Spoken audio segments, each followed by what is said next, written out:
because in my work with people, I tend to go and like being a death doula too, and working with trauma, I tend to go into those difficult, juicy spots. Like I'm really comfortable with that hard stuff. And so immediately that's one of the first things I'll look at with the chart is a person's Chiron and see kind of what their pain points might be. And for me, mine's conscious 27 and unconscious 3. And I really feel that. Like I will have a history of trying to take responsibility for things that are not my own and caring for things that may not be mine. And also kind of having struggling at the beginning, kind of difficulty getting going. So that was like a big eye-opening thing when learning that. And then another thing that was when, as I was learning my chart and like charts of my family and all the information that was there, I carry gate 51 in my, I'm a conscious south node. And like, I really felt that because I had a lot of experiences in my early life that were shocking. And so I had to, like, I had lived that and I knew that. But I had to almost process it again. Every time I do a trauma training or something like it, you have to work on your own stuff again. And even with human design, it makes me work on my own stuff. And it seems like it's like, I'll think, oh, I know this information. And then I'll look at a gate a different way. And I'm like, oh, I got to work on this again. And so with the 51, learning about that, that was kind of hard.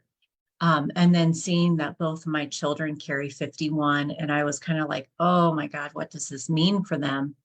But then also kind of bringing in my death doula training of neutrality and being neutral with the themes and the words behind a gate, and really seeing that, you know, if I don't attach all these big meanings to where they carry their gates, and also don't like predestine them to experiences and allow them to live it their own way and see how it comes up with an understanding of, wow, they have this shock and this initiation in their chart, and what could that mean for them? So I have gate 51 as my unconscious. And so the way I've learned it is when we master the gates of Saturn, we get the gifts of our Jupiter, right? Yeah. So I was like, oh, my gifts are going to be this shocking. Okay, but I've really learned through the lens of quantum human design to see the more elevated, and Gene Keys too gives you the city of everything. And so I really see gate 51 as this initiating energy that can be shocking and jolting, but not every shock is bad, right? Not every shock is something we want to avoid. You know, we get this idea from, remember, Rob wrote all this stuff to just kind of grab us by the shoulders and shake us real hard. But the energy has all these different layers to it. And I really have seen how, and there was a little bit of fear there because, okay, so my Jupiter gates are 21 and 51, and I just came through my second Saturn return. And then now this past spring has been my 5th Jupiter return. That happens every 12 years. So I'm like, okay, now I've got that Saturn, and I really feel like this second Saturn return, it just hit me over the head. I was like, you know, almost, I mean, there are people who, I'm sure I had some conversations with you where I was really in this place of like, you know, the bitterness and all that stuff. But my Saturn gates are both gate 13, which are all about what's the narrative, what's the story I'm telling about myself and about my life, right? And it's funny because I really realized how much these Sunday story hours fit into my conscious moon, and my Saturn gates are all about not just telling a better story about who I am, but empowering others to do the same. So this just really feels correct. And then as I'm doing this, I'm getting the gifts of Jupiter, which 21 is all about managing resources, and 51 is initiating energy. So this just all feels like it is all really connected. And, you know, 51 is this beautiful energy that connects to gate 25. 51 comes off of the will center, for those of you who don't know, and it connects to the identity center, and it's how do our resources connect with who we are.